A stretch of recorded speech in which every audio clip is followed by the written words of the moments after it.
When we started out to build a Demon, we didn't start out to compete with anyone else in the industry. We started out working from our background and being the best version of what we could be, because we are completely different. We are not trying to be a sports car. We're not trying to be a pony car. We're trying to be a street strip muscle car, and there's no one else in that space. We decided very early on in the project that the key to success on this car was going to be the last tenth.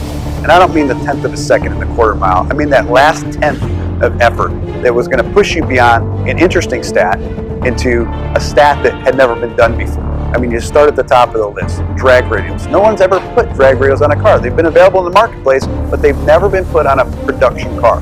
That's a first that we're very proud of. Transmission. No one has ever put a trans brake in a production car. No one has used the air conditioning system to cool the intercoolers. The Demon engine is all new. It's not a tuned up version of our Hellcat engine. The only part that carries over is the cylinder head. We deck honed the block, which is something you see on high-end race car engines. New crankshaft, new connecting rods, new pistons, new camshaft, all new valve train, and a new larger 2.7 liter supercharger. So all of those things that make it a dedicated drag car, all of those things that make it awesome on the strip, you can completely modify. You can make this car as comfortable or as crazy as you want it to be. The two most common questions I get on Demon: number one, why'd you build a car like this? And the second question after that, how much horsepower does it have? And I always tell everybody, I'll tell you the horsepower, it's amazing, but I want to explain to you the full performance package and everything that horsepower enables. I'm going to walk you through a virtual run of what it's like to drive a Demon.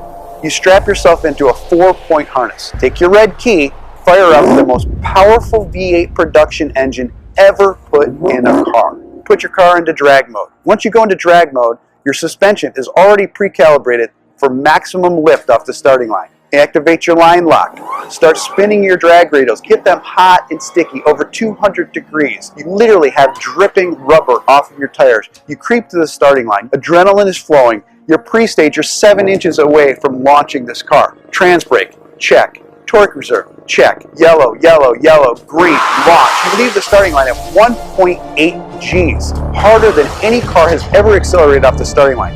That force puts a ton of weight on the rear end of this car, forcing the front end up in the air. It pulls a wheelie. First gear, second gear, 0 to 30 in 1 second. Third gear, you're now at 60 miles an hour in 2.3 seconds. Fourth gear, 5.1 seconds, you're doing 100 miles an hour. Now things are starting to settle in. You're really getting into this time warp and things are happening so fast. You're getting close to the end of the track. You're now doing 140 miles an hour as you cross the finish line in 9.65 seconds.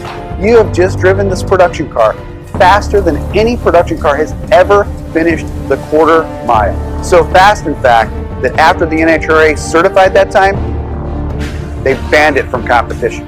And it took 840 horsepower and 770 pound-feet of torque to do that. Being banned from the NHRA with this car at first sounds like a negative, but reality is it's really huge street credibility for this car. Even the National Hot Rod Association says you've pushed too far.